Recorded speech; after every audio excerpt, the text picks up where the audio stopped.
시작하겠습니다.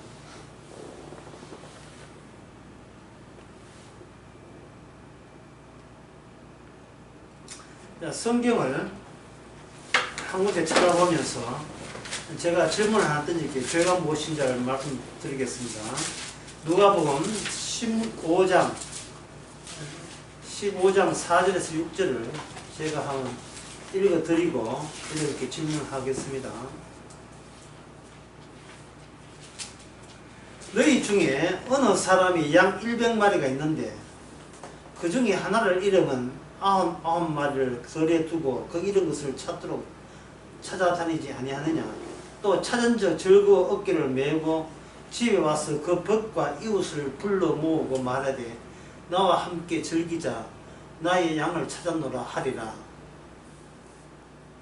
7절에 내가 너희에게 이르노니 이와 같이 죄인 하나가 회개하면, 이게 죄 나오죠. 죄인 하나가 회개하면 하늘에 계신 회개할 거 없는 의인 아홉이나 하여 기뻐하는 것보다 더 하리라 라는 말씀을 예수님이 하셨죠. 자, 예수님의 모든 말씀은 그 말씀대로 상황이 만들어지고요. 그 만들어진 상황은 어디로 수렴한다? 죄가 무엇인가를 쪽으로 가지요. 그래야 죄와 의가 심판되고 구분되기 때문에 거룩과 비거룩이 구분될 수 있는 그 심판의 자리까지 갈 수 있기 때문에 그렇습니다. 그렇다면 우리가 방금 누가복음 15장 4절에서 7절 보았는데 여기서 우리가 이제 뭘 알아야 되느냐? 이 본문을 통해서 죄가 무엇일까요? 제 질문입니다. 죄가 무엇일까요? 방금 읽었던 본문 가운데서 무엇이 죄입니까? 졸지에 99마리가 졸지에 뭐가 등장했어요? 죄인으로 죄인으로 규정받게 되었어요. 죄인으로 99마리가. 그러면 양 99마리는 무슨 나쁜 짓을 했죠? 목자를 떠났습니까? 아니지요. 착실하게 목자 따라다녔잖아요. 근데 그게 솔직히 목자 따라다녔는데 그것으로 인하여 하나님 보시기에 주님의 의미가 누락된 채 따라다녔다는 티를 내야 될 99마리 양이 되는 겁니다. 주님이 이 땅에 오신 목적이 없는 쪽이 몇 마리 양이에요? 99마리. 이 99, 오늘 그 누가복음 15장 이야기는 마치 지금 목자 입장에서 누구 보고 질책하는 입장이냐 하면은 99마리 양 보고 따지고 나무랜 듯한 느낌을 줘요. 나무랜 듯한. 너희의 99마리 양에게 없는 것이 있다. 다시 말해서 그게 어디서 느끼느냐 하면은 주님께서 99마리 양에다가 한 마리 양까지 해서 100마리 양을 어깨에 짊어지고 가시는 건 아니거든요.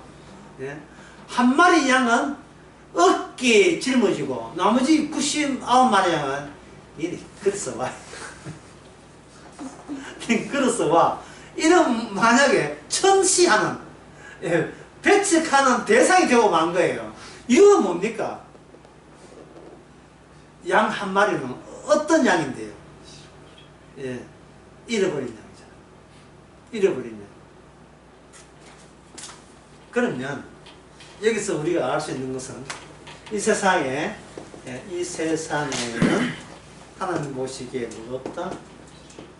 죄가 없다. 죄가 없어요. 전체가 죄니까 죄가 달리 어느 부분이 죄입니까? 하는 말 자체가 성립이 안 돼요. 통째로 죄예요. 통째로 죄.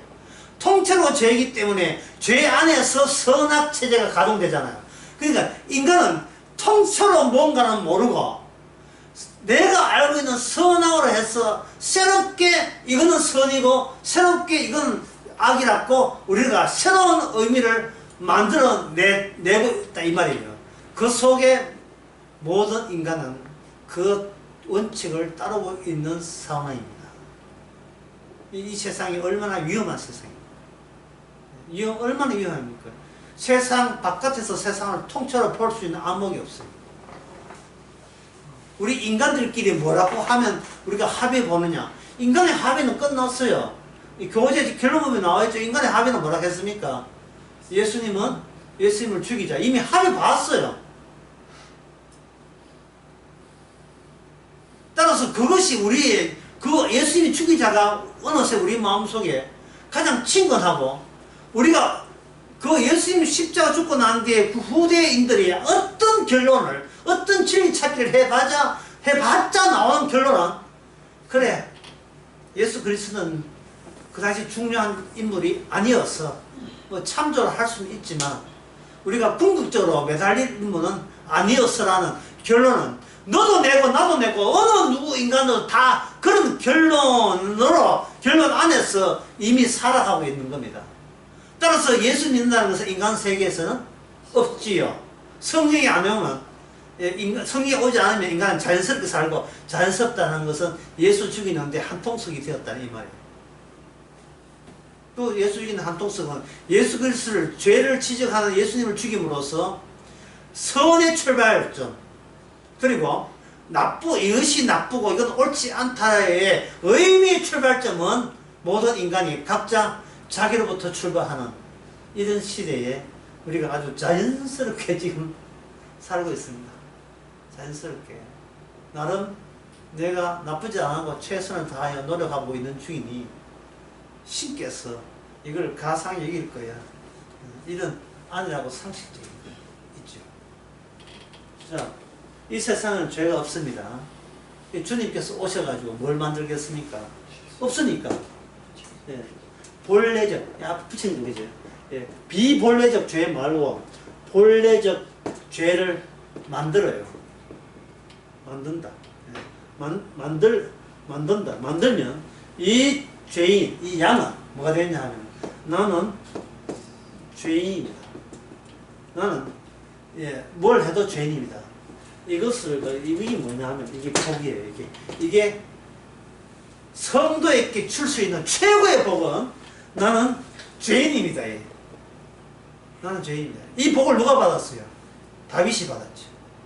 그게 다윗 언약이에요. 다윗 언약입니다. 나는 죄인입니다. 이럴 경우에만 이 사람은 뭐든지 할 수 있어요. 뭐든지 할 수 있습니다. 저 계단과 에스컬레이터 이야기를 제가 했던가요? 대전에서? 예. 그 이야기 다시 해보겠습니다. 에스컬레이터가 이렇게 계단처럼 이렇게 되어 있죠. 근데 인간들은 이제 바빠고 올라가냐 자기 일을 바쁘잖아요. 근데 에스컬레이터가 놓습니까? 움직입니까? 움직이죠. 그러면 의미는, 내가 사는 의미는 이 계단에 왔다 갔다 이러니까 계속해서 잘 고장 나는 거예요. 내같이 이렇게 가만히 있지 못한다. 여기 왔다 갔다 노력한, 평생도록 살기 노력한 나에게 의미가 주어져야 돼요? 아니면 에스컬레이터에게 의미가 주어야 되는 겁니까? 에스컬레이터에게 의미가 주어지는 거예요. 그래서 예수님은 나는 일하신 아버지가 일하시니 너도 일한다. 마태복음 20장 28절, 세상 끝날까지, 28장 20절, 보라, 세상 끝날까지 내가 너와 함께 있어 일한다는 거예요. 인간은 단독자가 되면 안 돼요. 일하시는 에스컬레이터와 함께 있어야 돼요. 함께 있어야 돼요. 이거 내 일한 거 의미 없어요. 심지어 내가 죽는 거, 내가 지옥 가는 거, 내가 천국 가는 거, 그건 내 문제 아니에요. 왜? 나는 뭐니까? 난 죄인이니까. 이런 양은 지금 어느 어깨에 있어요? 본인 어깨에 예수님을 짊어진 거예요. 얼마나 무겁겠어요? 그게 아니고, 양은 예수님 어깨에 양이 있으니까 예수님께서 가는 곳마다 양도 따라 가는 거예요. 그게 바로 사도 바울의 이론에 의하면 예수 안에 있는 사람입니다. 그게 천국이죠. 이미 성도한테는 천국 시간이 이미 시작이 된 겁니다. 시편 121편. 여러분 잘 아시는 말씀이에요. 시편 121편 3절. 요 기절은 여러분들이 이렇게 성경 보다가 좀 졸음이 올 때 보세요. 여호와께서 너로 실종치 않게 하시며 너를 지켜 쓰는 자는 졸지도 아니하시고 이스라엘 지킨 자는 졸지도 아니하시고 주무시지 아니하죠. 예수님께서 겟세마네 기도할 때 누가 졸았습니까? 제자 3명 졸았죠. 그래서 졸아서 졸한 대가로 지옥 갑니까? 아니지요. 예. 니는 졸고 나는 기도했고, 다시 말해서 니는 기도한 적 없고 모든 앞으로의 모든 진행된 일은 나 예수님의 기도 덕분에 내한테 혜택이 주어지고 적용된다는 것을 보여주기 위해서 겟세마네 기도 데리고 간 거예요. 무슨 역할 하라고요? 좋은 역할에 여러분들이 충실해 주시기 바랍니다. 아니 말 잘못했다. 지금도 충실하고 있는 것을 감사하시기 바랍니다. 다시 말해서 아무것도 아닌 거예요. 우리가 내한테 의미가 오는 것을 주께서 의미를 다 채워버려요. 의미가 오는 걸 그 루트를 다 채워버려요. 그냥 뭘 해도 죄고, 예, 무의미한데 이 무의미하기 때문에 우리는 그리스도 안에서 내 자신이 죄인인 것을 아는 거예요. 그리스도 안에서.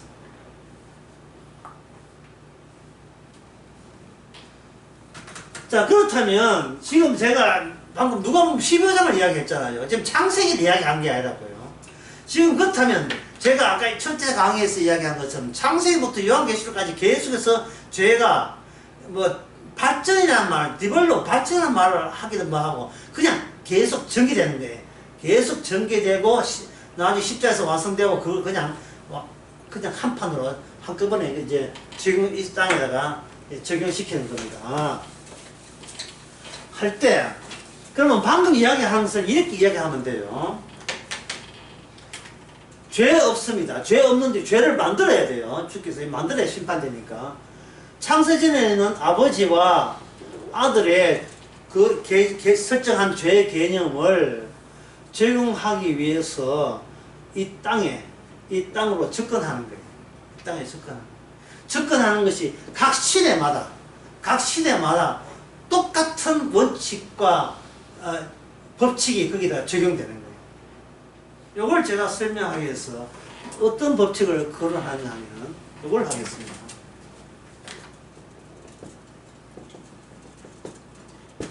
보일의 법칙. 지금은 중학교 1학년 때 과학시간에 배운 거예요. 온도가 일정할 때 부피와 압력은 반비례한다는 것. 네. 선생님은 아시죠? 예, 반비례하는 거. 이게 뭐냐 하면 압력을 가하면 이거는 기체에 관한 겁니다. 기체에 관한 법칙이에요. 액체도 아니고 고체도 아니고 기체에 관한 법칙이에요. 이 보일러 법칙을 적용시켜 버리면 예, 압력이라는 것을 이걸 이제 발견하는 거 우리 보기에는 이게 꼭 발견할 거리가 되는 이거 뻔한 거잖아. 근데 이 뻔한 거 없어요. 이 보일러 법칙 듣잖아요. 보일러가 안 만들어져요. 가서 보일러부터 해가지고 이 압력은 단위 면적당 주어지는 힘을 압력이라고 이렇게 인간들은 규정을 합니다. 예를 들면 세 가지를 설명을 드리면 세 가지 경우를 보게 되면 비커에 밑에 스폰지를 하는 게 스폰지가 푹 들어가잖아요. 여기 비커 있으면 또 스폰지가 푹 들어가고 또 비커 있으면 스폰지 푹 들어가고 녹지 않습니다. 이거 뭐 안 되면 포기해도 괜찮지 뭐. 들어가는데 이거 비커에 물이 반 차 있을 때 스폰지가 푹 들어가면 깊이를 한 센치를 재보고 물이 꽉 차 있을 때 비커를 밑변은 넓고 이거 목은 이렇게 좁은 비커를 했을 경우에 그리고 세 번째는 비커를 이래 하는 거야. 거꾸로 물을 가득 채운 거꾸로 비커를 이렇게 했을 때 이게 물이 안 새도록 막아놓고 스펀지를 하고 볼 때 이쪽 1번, 2번, 3번 가운데 어느 스펀지가 제일 깊숙이 내려가느냐. 어느 스펀지겠어요. 1번하고 2번하고 비교하면 이쪽에 물이 반밖에 안 차 있으니까 꽉 차 있는 것이 더 압력이 있죠.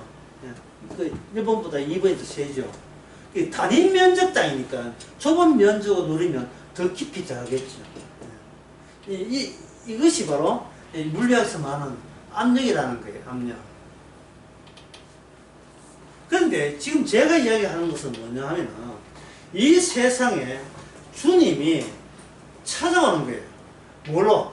압력으로. 그게 압력이 이 애보다도 이게 주님이 찾아오는 것은 현재 있는 대상을 향하여 피스톤으로 끝까지 몰아붙인다. 끝까지 몰아붙이는 거예요. 아까 요한복음 15장 22절 내가 오지 아니하면 죄가 없어지니와 내가 옴으로써 내가 피스톤 가운데서 너희들 끝까지 몰아세울 거야. 예? 심판의 대상으로 저주의 대상으로 몰아세울 거야. 선악과 왜 따먹었어? 끝까지 내가 지구 끝이 아니고 아예 지구를 불살할 끝이다. 내가 너의 모든 책임을 물을 거야 하고 심판해버리는 겁니다. 찾아오는 겁니다. 찾아오는데 각 언약 시대마다 여기에 보일의 법칙에 의해서 그 원칙이 동일하다는 것을 제가 설명하기 위해서 보일의 법칙을 언급한 겁니다. 이제 그거에 대해서 설명하면 이렇습니다. 부피, 볼륨은 이게 비례한다는 뜻이에요.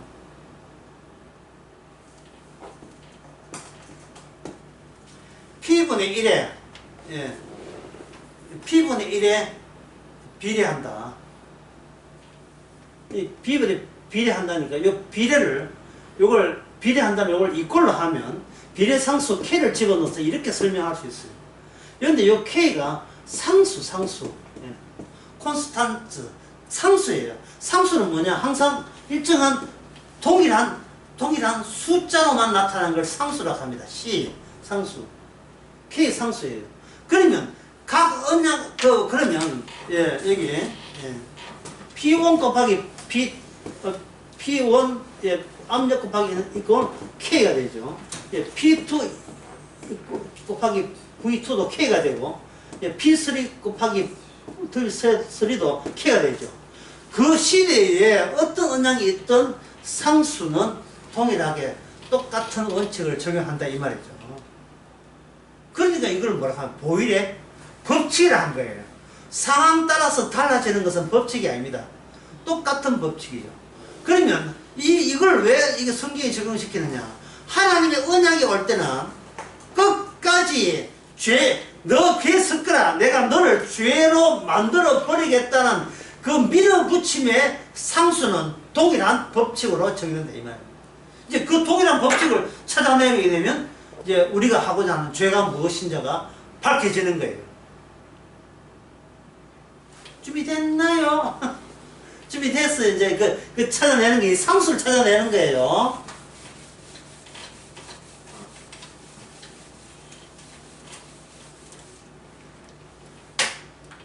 어떻게 하느냐 하면은 찾아오시는 이제 언약이죠. 언약이 이제 하늘에서 밀어붙입니다.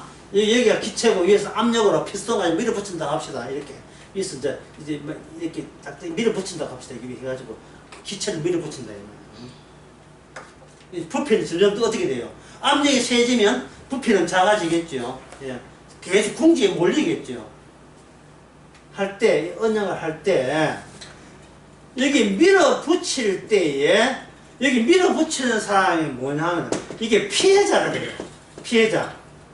그리고, 주님, 언약이 안 찾아오면, 선지자나 주님은 아무 탈이 없어요. 근데 언약과 동반해서 오게 되면, 여기서 뭐 일어나냐 하면, 핍박이 일어납니다. 자, 첫 번째 예를 한번 들어봅시다. 첫 번째, 창세기 4장. 창세기 4장에서, 가인은 신에게 요구를 합니다. 요구가 뭐냐 하면 요구한다는 것은 가해자예요. 가해자. 왜냐하면 가인이 하나님께 제사를 드렸잖아요. 요구를 하잖아요. 보통 그 기도원에 가면 뭐 합니까? 기도원의 그 스케줄 대부분이 뭐예요? 신에게 요구하는 거죠. 그 요구하는 자가 있어야 뭐가 발생된다? 죄가 드디어 정체를 노출하는 거예요. 요구하는 자가. 왜? 인간은 신에게 기도하면서 권사님들, 집사님들 기도 많이, 특히 권사님들 기도 많이 해야죠. 예. 여자의 특징은 자꾸 비니까. 예. 자기의 존재를 증명할, 자기가 부재되지 않게 해서, 예. 자기 근사하게 존재할 수 있는 어떤 상황 달라고 이제 빌잖아요. 사모하잖아요, 사모하는 거. 비는데, 기도에서 빈다는 것은, 이것은 뭐냐면은, 요구자가 되죠. 요구자가 되면 어떻게 되면 하나님은 뭐가 돼요? 그 요구를 인하여 피해를 보는 거예요. 주님께서의 가인의 기도의 응답이 뭐냐 하면은 가인의 제사 때문에 죽게 된 아벨의 죽음이 그게 응답이에요. 너는 요구했고 네 요구 때문에 누가 죽었고 네 동생은 죽었고, 인간들은 신에게 요구하고 누가 죽고 하나님이 죽고, 그게 응답이에요. 그럴 때 가해자와 피해자의 만남에서 발생되는 것이 드디어 없었던 죄가 발생돼요. 그게 K. 이게 법칙이에요. 이게 법칙이에요. 여러분들이, 이건 뭐 성경적으로 생각하지만, 여러분 평소에 여러분들이 짜증날 때, 거의 짜증이 없고 늘 범사에 감사히 살지만, 짜증날 때, 왜 짜증납니까? 무엇이 신천해서 마음에 안 들어서 짜증나는 겁니까? 왜 내 계획대로 왜 안 되니까? 이런 경우도 있을 것이고, 왜 하루하루가 루틴하고, 이렇게 건조하고, 지루하고, 뭐 신나는 일이 왜 나에게는 발생되지 않습니까? 예, 여기 뭐 80대까지 되신 분 없어서 내가 마음 놓고 이야기도 안 하나. 왜 인생을 이렇게 심심하게, 뭐 짜릿한 즐거움을 왜 제공 못하고, 나에게도 뭐 신나는 일을 주시면 참 좋겠습니다. 늘 신나는 일을.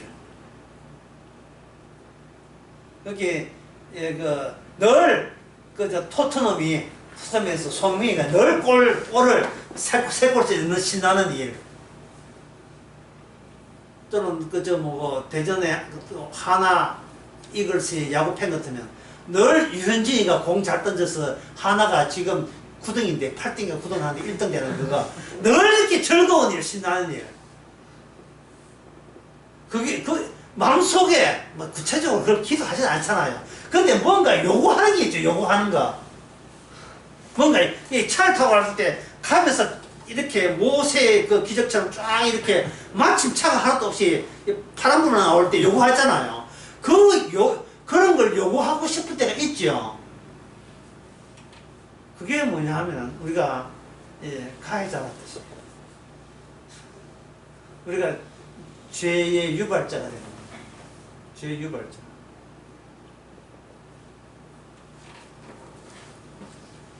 그러니까 인간이 살아가는 자체가 죄 아닌 게 없지요. 주께서 내 그럴 줄 알았어. 내가 준 은혜대로 안 살 줄 내가 알았어. 네 마음에 안 든다 이 말이지, 이 뜻이거든요. 사는 것이 네 마음에 안 들지. 그러니까 너는 뭐 하나님께 가만히 있지는 못하고 가만히 있으니까 답답하고, 그래야 내가 기도하면서 기도라도 해야지. 그게 바로 죄가 드디어 활성화되는 순간입니다. 그러면 제가 얘기하면, 그러면 당신 말투는 기도하지 말란 말인가 이래 되죠. 기도하지 않는 게 기도보다 더 못된 죄예요. 왜? 안에서 자기가 조작하기 때문에. 자기의 기대감을 자기가 조작해요. 그러니까 기도해도 죄고, 안 해도 죄고, 죽어도 죄고, 살아도 죄고, 그냥 죄 속에서, 죄 속에서 그냥 사는 겁니다. 중요한 것은 내가 뭘 원하는가 아니라 보혈의 법칙. 죄를 만드는 데는 딱 동일한 패턴으로 죄가 만들어진다. 인간은 가해자요. 인간은 가해자만 또 이게 나쁘게, 인간은 뭔가 요구하려고 하고, 주님께서는 내가 준 걸로 마음에 안 든다 이 말이지. 그래 내가 피해볼게. 주님은 항상 피해자로 등장합니다. 네가 현재 네 사는 형편이 짜증난다 이 말이지. 알았어. 내가 죽어주면 되잖아. 그 예가 성경에 나옵니다. 예, 이건 뭐 찾아볼 필요 없고, 다 아는 거니까. 사사기 17장. 에브라임 산지에 미가라는 사람이 있는데, 그 어느 날 미가 엄마한테 은 1100개, 1100개가 잊어버렸어요. 1100개. 1100개가 잃어버렸습니다. 확 짜증 올라오지요. 짜증 올라온다. 그래서 엄마가 성질 급해가지고 저주해버렸어요. 내 돈 가져가는 거 영원토록 저주받아라. 이래 된 거예요. 그 이야기를 누가 들었어요? 아들이 들은 거예요. 아들이 듣고 엄마한테 이야기했어요. 엄마 돈 내가 가져왔다. 자, 돈은 잃어버리지 않지요. 예. 아들이 엄마 주면 되니까. 근데 거기서 플러스 뭐가 생겼어요? 이 과정 속에서. 잃어버린 사건으로서 뭐가 생겼습니까? 저주 생겼지요. 이 저주에 대해서 뭔가 이 저주를 해소할 대책이 있어야 되지 않겠습니까? 대책이 있어야 된다고 생각하죠. 대책이 있어야 된다고. 뭔가 이건 계획이 있고 기대치가 있죠. 그 기대치에 부응한 게 뭐냐 하면은 그 중에서 한 신상을 부어 만들어 신상을 부어 만들고 그 신성을 뭐라고 하냐면 이렇게 불러요. 이게 바로 여호와라 하는 거예요. 그러니까 여호와에 대해서 양적으로 죄를 양적으로 생각하는 거예요. 기체의 양, 부피, 압력의 크기, 양이죠. 이게 오늘 화학시대잖아요. 뭐든지 계량적으로 측정이 가능한 걸로 관찰 가능한 걸 보잖아요. 근데 이것이 이 과학적 정신이 사사기 10절장에 나오는 거예요.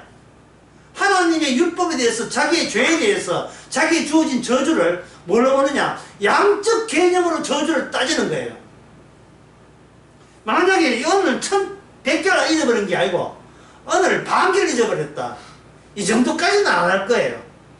이거는 반개를 잊어버리네. 저주받아라. 이러진 않는다 이 말이죠. 이미 저주의 양은 이러면 돈과의 비례 관계있죠. 돈과의 비례 관계. 따라서 인간의 해결책은 뭐냐 하면 신으로 하여금 양적으로 저주를 해소하는 만큼이나 신상을 만들어 두고 그 다음에 그걸로 모자라서 미가 신당이 있으므로 에봇과 드라이를 만들어 이것을 제사장을 톱질을 해요. 어떤 아들 세워 어떤 젊은 제사장을 세워서 이 저주를 풀어주도록 개인적인 그 매니저를 하나 세워가지고 개인적으로 이 저주를 푸는 국판을 벌리게 한 거예요. 이 개념이 뭡니까? 이 양적 개념이죠. 1100이 보통 큰 돈이니까 큰 돈에 대해서 그만 양만큼 저주를 퍼부은 게 있기 때문에 이걸 해소하려면 그만 많은 비용을 들여서라도 이 돈이 문제예요. 아들에게 주어진 저주를 양적으로 뜯어내야 됩니다. 양적으로. 그러니까 이건 전부 다 이 양적 개념이죠. 어떻습니까? 오늘날 모든 인간에 살아가는 사람은 어떻게 양적 개념이죠. 내 안에 귀신 들었다. 내 안에 귀신 들었다. 얼마나 들은가? 2천이나 귀신 들었다. 돼지떼한테 가니까 돼지떼 확 죽었다. 여기서 인간이 귀신 들린 거, 내가 귀신 들렸다, 내가 마귀 들렸다는 것을 우리가 손대면 안 돼요. 왜냐하면 귀신이 나가면 우리는 죽어요. 내 자체가 날아 없어져요. 좋으나 싫으나 우리는 귀신과 더불어 살아야 돼요. 그래서 우리는 뭐 하면 돼요? 그냥 죄인이죠. 그래서 내가 죄인인 것, 잃어버린 양은 죄인 된 것을 아는 걸 가지고 뭐라고 하냐, 이걸 신자라고 합니다. 이걸 성도라고 이야기해요. 성도는 내가 죄인으로부터 시작해서 성경을 보는 자고, 불신자는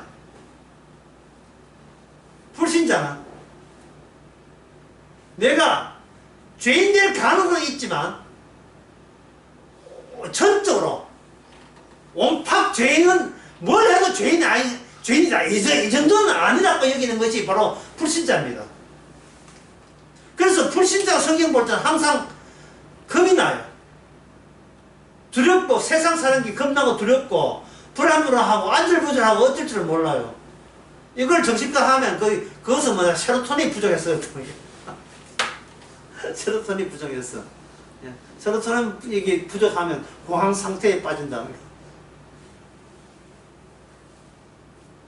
세로토닌 풍부한 음식을 먹고 운동 많이 하시고 등산하시면 이게 스스로 회복된다는 거예요. 고통의 회로 시스템이 가동되어서 세로토닌이 증가한다는 거예요. 그걸 인간은 그걸 좋아하는 이유가 의미가 누구한테 있기 때문에 나한테 의미 있기 때문에 아까 미가의 이런 우상 섬기고 여호와 이름 붙이는 것은 다 최종 의미가 누구한테 있기 때문에 채수 없이 내한테 달라붙은 저주를 나에서 떼내기 위해서 하는데 이 떼내면 그 인간은 죽습니다. 인간은 떼낼 수가 없어요.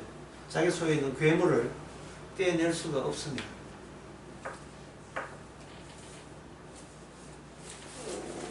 자, 그 신약에 와서 그와 비슷한 이야기가 있는데 마태복음 1장 한번 봅시다. 1장 19절 누가 한번 읽어보세요. 1장 19절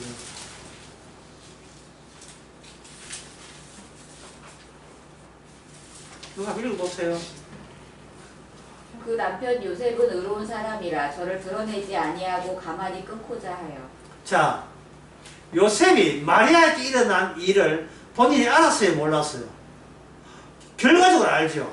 자기가 동침하지 않는데 임신했다는 걸 알았죠. 예. 그럴 때, 우리 마리아는 믿음이 좋기 때문에 성령이 임했구나. 이렇게 이해했습니까? 아니죠. 마리아를 볼 때 내가 평소에 어떻게 살아가는 그 원칙을, 그 법칙을 동일하게 누구한테 적용시킵니까? 마리아한테 적용시키죠. 그러면 마리아한테 뭘 원하느냐 하면은, 마리아한테 이야기를 했겠죠. 어떻게 임신이 됐냐 물었겠죠. 근데 마리아에게 어떻게 임신했냐고 묻는 것 자체가 이미 요셉은 자기 의미에서 이탈할 생각이 추워도 없어요. 내가 아는 것이 나를 의롭게 만들기 때문에 내가 지금껏 내가 아는 식으로 살아온 것이 양적으로 나를 의롭게 만들었어요. 따라서 나는 어떤 경우라도 내한테 하자 있고 문제 있다는 생각을 해본 적이 없어요. 그런데 그 요셉의 한계가 드러났습니다. 왜? 마리아를 함부로 평가했어요. 어떻게 평가했습니까? 남자가 동참하지 아니하면 결코 처녀가 임신하는 법은 없다. 라고 아예 단정지었습니다. 단정지어서 어떻게 행동하냐 하면은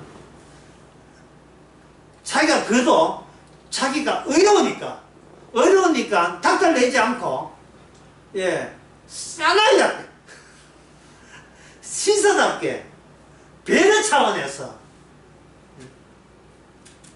종용이 네 용서해 줄게. 뭘 용서하는 그래 네 임신시킨 남자가 네가 살더라도 내가 아무 소리 안 할게. 결혼식에 가지고 깽판치고 안 할게. 그러니까 여기서 우리 가다 쓰자 라고 배려한 거예요. 여러분 배려가 그 사람에 대한 모독인 줄 아시죠? 남자가 여자를 배려하고 여자가 남자를 배려하는 거 그거 사랑입니까? 모독입니까? 모독이죠. 네가 뭔데 나를 배려해? 네가 뭔데? 그거 자기 의거든요. 그 자기 의 아닙니까? 남한테 상처 주지 않기 위해서 나는 당신한테 행동을 조심한다. 뭐예요? 되게 착해 보이잖아요. 근데 가만히 듣거나 연습게 듣거나 한 번만 따지고 보면 이게 뭡니까? 니는 내 손아귀에서 이런 뜻이잖아요. 네 주인은 네가 아니야. 내가 네 주인이야. 니는 내 배려 속에서 니 벗어나면 니는 죽어. 이거는 뭐 말 없는 뭐가 폭력이죠. 예, 배려하지 마세요. 서로 배려하지 마세요. 상대에게 제일 좋은 사랑은 상대의 처분을 맡기는 겁니다. 상대에게 처분을 맡기는 겁니다. 따라서 기도, 헌금, 구제, 전도 이거는 어떻게 하느냐. 기도하냐 지가 알아서 뭐 목표적 하는 게 이것은 뭐냐. 주님한테 나의 의가 빼앗겨야 합니다. 빼앗겨야 된다. 잃어버린 양은 자기 갈 길을 누구한테 빼앗겼는가?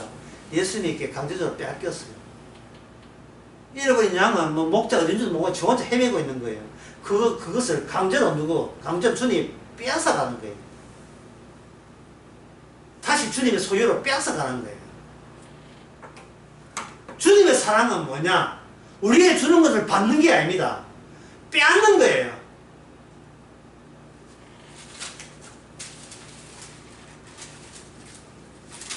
빼앗기시기 바랍니다.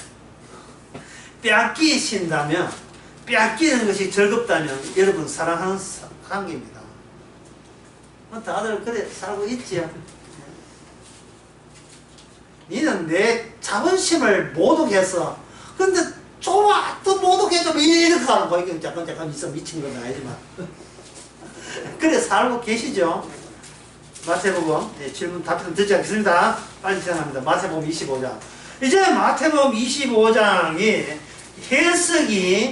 해석이 해야 될 위치에 있어요. K라는 상수에 의해서. 여기 하나님께서 모든 민족을 심판하는데 한쪽은 다른 한쪽은 염소예요. 근데 양에게 뭐라고 하냐면 내가 줄일 때 너희가 먹을 걸 주었고 목마를 때 마시게 하였고 나가낼 때 영접하게 했죠.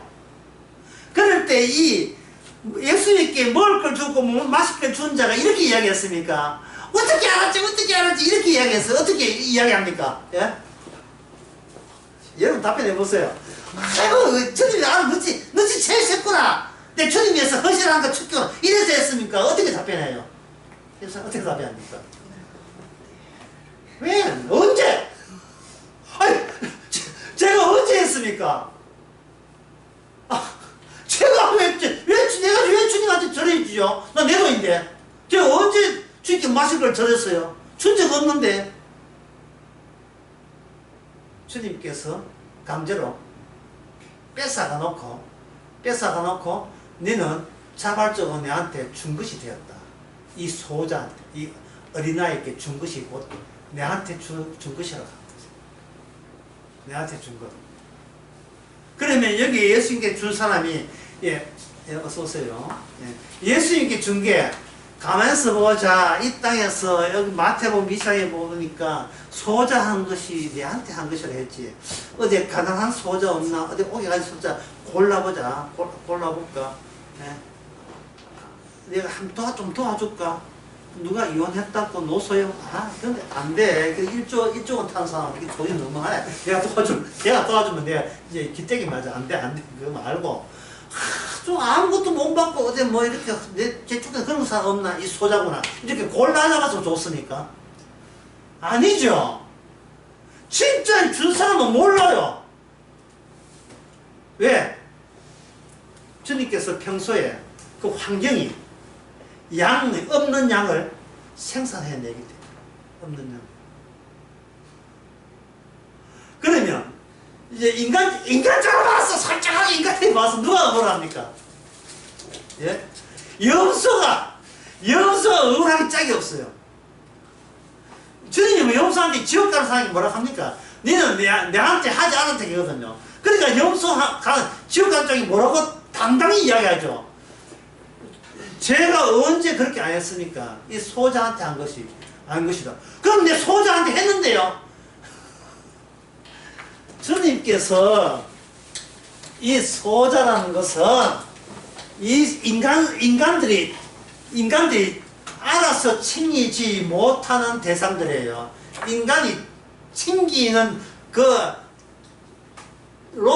항목 속에 인간들이 감각이 없고 눈치채지 못하는 사람들이 거기 포함되어 있다고, 그게.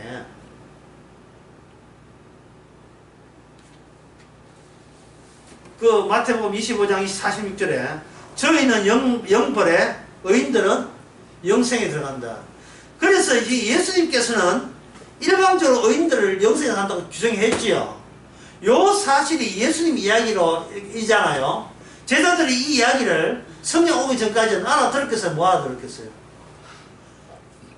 분명히 못 알아들었는데 그들은 예수님이 말씀하시니까 나름대로의 자기 의미로 해석을 했겠지요. 아, 주께서 우리를 영생 보낸다면 주께서 우리를 뭐 사용하시겠지. 이 정도만 했지요. 그러나 뭐 십자가 지고 나는데 이것도 다 무효예요. 도망치기 바빴죠. 근데 이 사실이 어디서 알려지느냐 하면 바로 사도 바울의 복음에서 알려집니다. 사도 바울의 복음에 보면 의인이고 죄인이고 이건 누구 소관이냐, 선택돼서 안 된 누구 소관이냐, 이것은 일방적으로 주님이 만드셨습니다.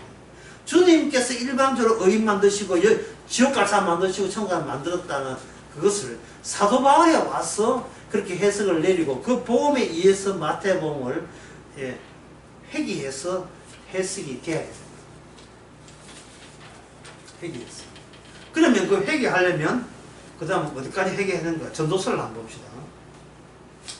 전도서 1장.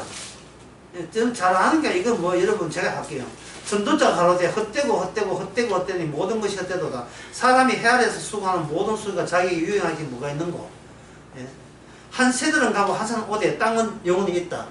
그러니까 그 땅에 있대 이 땅을 잠시 등장했다가 사라지고 등장했다가 사라지고 이것은 11절에 보면 이전 세대는 기억함이 없으니 장래 세대도 그 후 세대가 기억함이 없어져요.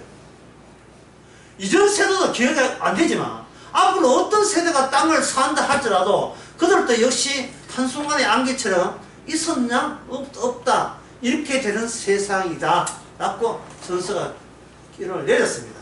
자, 이 사도 바울의 모든 것이 십자가로 완료가 되고 십자가 완료되기 위해서 같이 가야 될 것이 뭐냐 하면 바로 영벌 받을 사람, 지옥 갈 사람과 천국 갈 사람을 따로 두 개 구분해서 집중해 들어가죠. 그렇다면 이제부터 남은 시간 동안 그 Q, 아까 그 상수, 비례상수 K를 우리가 보자 이 말이죠. 어떻게 하느냐? 바로 노아홍수,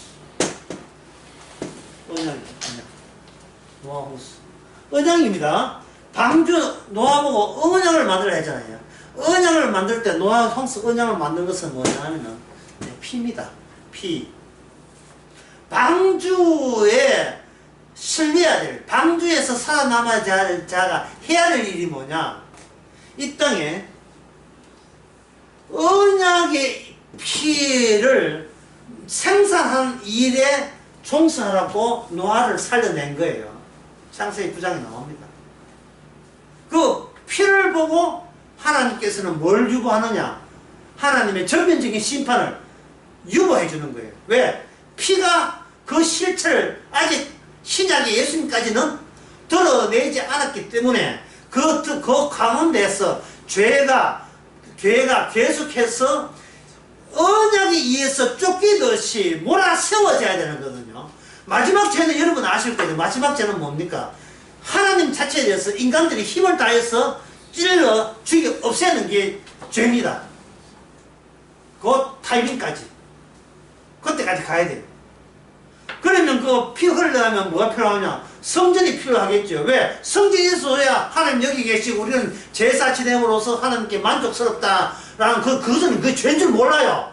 하여튼 우리는 오히려 죄보다도 오히려 어렵다고 생각할 거예요. 그 일을 되려면 십자가 이전에 무슨 언약이 있어야 돼요? 다윗 언약이 있어야 돼요. 성전 언약이 있어야 돼요. 왜? 하나님의 지시 따라 그들은 움직여요.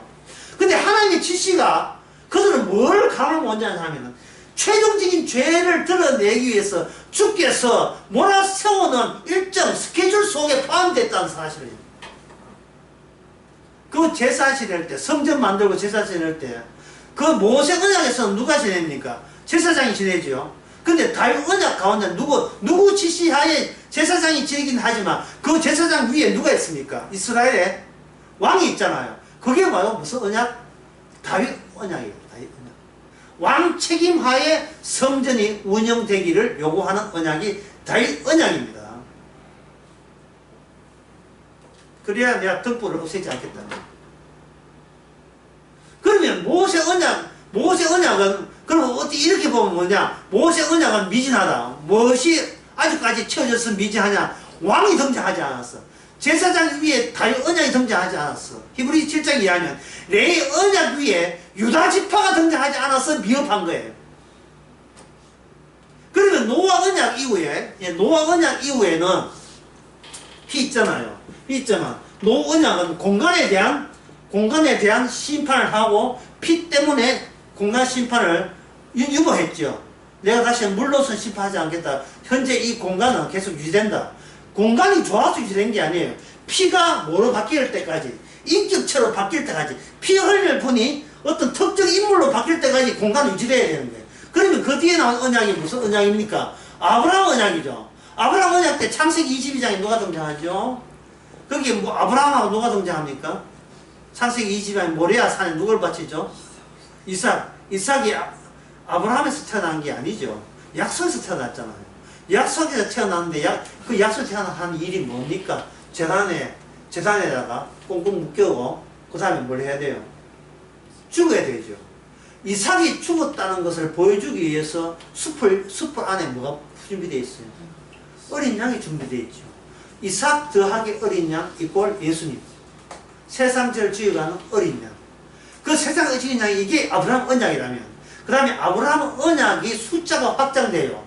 확장되는 것이 야곱이죠. 왜 야곱의 아들 몇 명입니까? 하나가 아니고 12명. 그 12명이 집단화되어서 애굽에서 나올 때 뭘 바르죠? 그 뭘 발라서 나옵니까? 6월절에 양의 피를 바르죠. 그 다음에 피 바르고 난 뒤에 드디어 모세 언약까지 갑니다. 모세 언약에 시내산에서 뭘 받죠? 율법을 받죠. 율법은 뭐냐? 무엇의 반복입니까? 6월절 어린 양의 그 취지를 이제는 하나의 제사 형식 안에서 특정 재단 위에서 매일같이 그것을 반복하는 그 조건 하에 이스라엘은 하나의 민족 단위로 유지가 가능한 거예요. 모세 보고 뭐냐? 자기 부인이 모세 보고 한 말이 있어요. 당신은 피난피라니까. 그 언약이 의한 피가 할례 언약이잖아요. 할례 언약을 하는 것은 누락된 거, 부재할 요소가 있어요. 끊어나갔으니까. 끊어진 대목에 다른 혈육이, 약속의 혈육이, 육적인 혈육을 맞아 채워지는 것. 그것이 바로 하늘의 족보로서 땅의 족보가 맞아 채워질 때 이스라엘은 피를 증거하는 언약 백성이 되는 겁니다. 피를 증거. 그리고 이스라엘은 결국은 뭐냐? 이방 나라와 전쟁할 때 이방 나라는 이스라엘을 잡아먹겠다고 온 거예요. 왜? 자기의 목적과 요구가 거기 있으니까. 그런데 이스라엘은 하나님 앞에서 뭘 해야 돼요? 하나님 앞장서고 자기는 하나님의 희생 안에 합류돼야 되죠. 그게 언약궤를 앞장세우는 전쟁이에요. 언약궤를. 나는 이미 죽었습니다.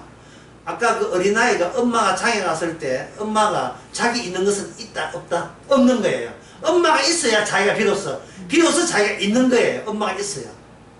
하나님이 언약이 있을 때 이스라엘은 비로소 있는 거예요. 그게 바로 그걸 확립하는 게 모세 언약이었습니다. 그런데 이스라엘은 모세 언약을 못 지키죠. 왜? 아직까지 십자가 때가 안 됐으니까. 계속 K라는 상수, 피해자가 되기 싫은 거예요. 피해자가 되어야 죄가 완성이 되는데 그들은 희생자가 되기 싫어요. 힘을 갖고 싶은 거예요. 그 때문에 누가 희생되는가? 사사기에 보면 루시, 모압 여인 루시 희생되면서 루시의 족보에서 누가 나옵니까? 다윗이 나오죠. 드디어 모세 언약 속에서 피어나는 다윗 언약입니다. 그것도 다윗도 소년 될 때 누가 이겼어요? 골리앗을 이겼어요. 소년일 때, 왕이 아닐 때. 다윗은 누구한테 쫓깁니까? 힘 있는 사울한테 쫓기죠. 다윗이 쫓기죠. 다윗은 그래서 뭘 느끼는가? 희생을 느낍니다. 그래서 다윗이 왕이 됐잖아요. 그래서 그 왕이 메시아 왕국입니까? 아니죠. 그 다윗이 힘이 있기 때문에 가해 피해자가 발생했어요. 누굽니까? 바세바, 그리고 바세바의 본 남편 우리아 장군. 드디어 언약은 그걸로 인간의 언약은 끝났어요. 다윗이 뭐라고 합니까? 나는 모친의 죄 중에서 태어났다. 바로 그 고백과 관련되어 있는 어떤 최후의 마지막 언약 사건, 십자가 사건이에요. 십자가 사건에서 우리는 벌써 죄에서 태어났다.